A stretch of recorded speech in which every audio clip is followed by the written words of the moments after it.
We started trying in 2017. We actually, did all the things. We stopped the birth control. We were like, okay, let's start trying. Let's just go for it. And of course, every month after that, it was devastating when my cycle would show up and my ant flow, we call it, with that. And so after a year, I knew something was up. In the end, we were diagnosed with unexplained infertility. And so with that, it has come with a very grieving process, because with unexplained, you don't really know where it comes from, right? And so in 2017, we tried naturally, we did all this stuff. And then my one friend was actually going through fertility treatments. So we kind of skipped the whole OBGYN appointment and went straight to the fertility clinic. Mm-hmm. When you get that diagnosis unexplained, what did that feel like? Initially, it was all right. I feel like now it's been 7+ years of trying that it's a daunting diagnosis, because I try so hard to figure out what is going wrong, but everything comes back normal. Just recently, we saw a functional medicine doctor and had some tests come back that showed some abnormal values, but it's kind of, I'm a person who likes to control things. I'm a registered nurse. You control what you can control, and having a diagnosis of unexplained infertility definitely takes that control out of your hands, and you really have to have faith, and also it's a grieving process, right? There's actually a woman online that said if you were to receive a diagnosis of infertility, it's almost as similar as receiving a diagnosis of cancer, just because it really puts you into a big feeling of despair and desperation and depression, because you wanted this so bad, and sometimes it comes easy for some people, and for us, it's not easy. So what's the path you're on now? Yeah. So we started trying in 2017, and we did a couple of IUIs, intrauterine inseminations. We did a bunch of IVF rounds. And so we've done embryo transfers, and we had embryo failures. So our current situation is we have 4 frozen embryos in the clinic, and we're looking forward to doing different protocols and transferring those embryos one at a time this year. Mm-hmm. And you found out about this clinic through a friend? Yeah. So initially I was with the clinic of PCRM. And then I have fallen in love with the Alberta Reproductive Center, and we were able to transfer our embryos over to them. And so with that, I was able to gain a relationship with Dr. Daniels and be able to enjoy that opportunity to really advocate for our care, because at some point in my journey, there was a stop and said, you can't really move forward except if you want to do surrogacy or those kind of things. And I said, no, I really want to keep moving forward and advocate for us. What's it been like for you to go through this experience? Do you talk about it with a lot of other people? Have you had other friends? I know you mentioned one friend that have gone through this. How open do you feel the conversation is around this? Right. So initially in my own sphere of influence, my circle of friends and family, I felt quite alone. Of course, I had one friend who was going through it, and she's had successful treatments. For myself, I've had a long journey with unsuccessful treatments, and so I'm kind of in this limbo land and such. So back in 2019, I kind of felt really lost. I felt like I was the only one. I felt very lonely, and I reached out on the online community for trying to conceive individuals, and it opened my eyes and opened my heart to know that I wasn't alone. And so I actually have an Instagram page at IVF Got You, I've Got You, and I've been able to meet people all around the world, Australia, United States, United Kingdom, and those kind of places, and be able to get to know their stories and know that through support and talking to each other, it's been amazing. It feels like those supports are out there, but you kind of have to seek them out. Like they're not as prevalent. It's not as maybe talked about as when you are pregnant, when you're already going through that. Do you find that to be true? Agree. I would say that it's quite stigmatized with regards to infertility. It's kind of like a taboo to talk about it.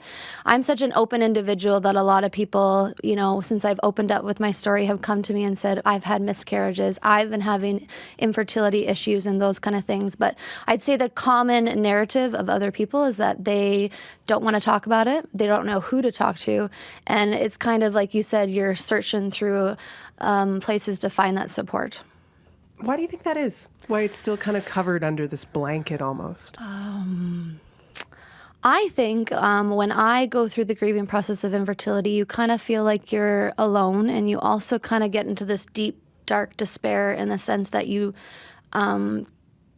don't know how to reach out to people, so you're kind of isolated. So I find that if you're in the thick of it, it's hard to get out of it. And for me, we call it the warrior trenches, where you're deep in the trenches and you have to have the resilience and such to come out of it. So I find that with that, I've been able to climb back out, but some people are just so stuck down deep into that despair that it's hard to find resources for them. So if it was easier then, and someone reached out to them, that it would be a lot easier to kind of get out of that. I know from talking with friends that, we've discussed this, we've gotten old. I'm 41. So when we discuss with age, I think about back in my teens and my early 20s, we were doing all we could to not get pregnant because we were at that time in our life where we were trying not to, right? Yes. And then as some of my friends, I don't have any children myself, but as some of my friends got older, into their mid-20s, late 20s, yes, suddenly it was difficult. Oh, for sure. And I think that also...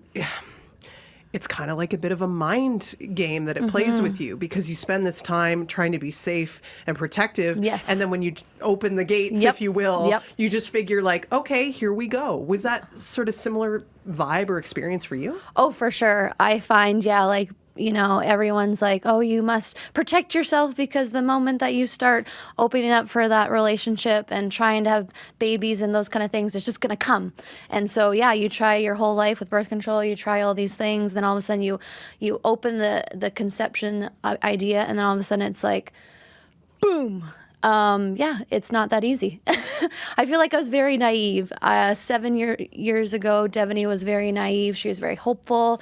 She was very like, oh, you just have to try and you'll get a baby. And by this time I'd have 3 kids and those kind of things. But I find that it just comes in quite a shock, actually, because I feel like the health education system around sex education is that, oh, you got to protect yourself, you got to stop it. And then by the time women start opening up conception, by the time you're 30, your chances of conceiving drastically go down after that, right? So it's like there's this window of opportunity. Even when you're ovulating, there's a small window. And then with your age range, there's a small window before, your body starts aging with your egg quality and stuff. So what is going down this path with the frozen embryos? What does that look like? What are the challenges, whether it's financial, whether it's, in any aspect? What are you finding you're encountering with this whole process now? So my husband and I have really good jobs that provide that financial stability, but with some people that, don't have extra means to be able to do so, the unexplained infertility has set me on a journey of seeking out acupuncture and pelvic physio and anything where naturopathy or functional medicine and all these extra services that aren't covered with Alberta Health Services. So it's definitely been a financial strain in our marriage. It's definitely been a thing that we have to focus on. Well, what do we choose? Like, do we choose a path of, expanding our family, but we also have to live and survive, right?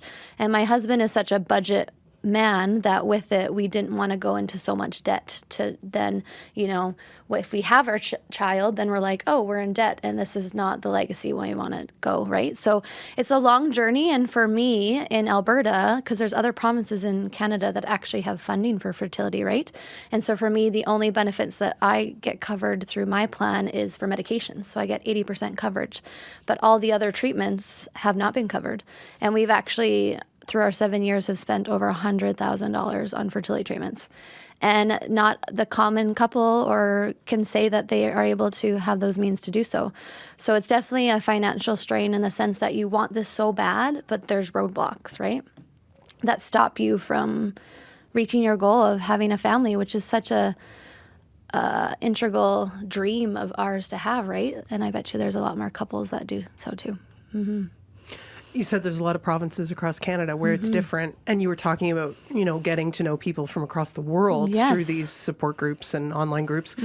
What would you like to see, especially based on what you see in other provinces or what you see in other parts of the world? What would you like to see happen for those that are looking to conceive?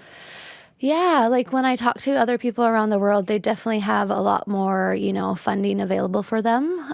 For us in Alberta, we only have a tax rebate when you submit all your receipts, and then you get this tax rebate. I actually have a story. When we submitted all of our tax receipts, we actually got audited by the government, and it was even more stressful because we had to prove to them that we actually did fertility treatments. So as much as they're like, oh, you can just put it as a tax rebate, and that it's not easy. So the whole journey of like saving up money and doing the stimulation medications and putting embryos in you and having this failure and having all these roadblocks, it's not easy. And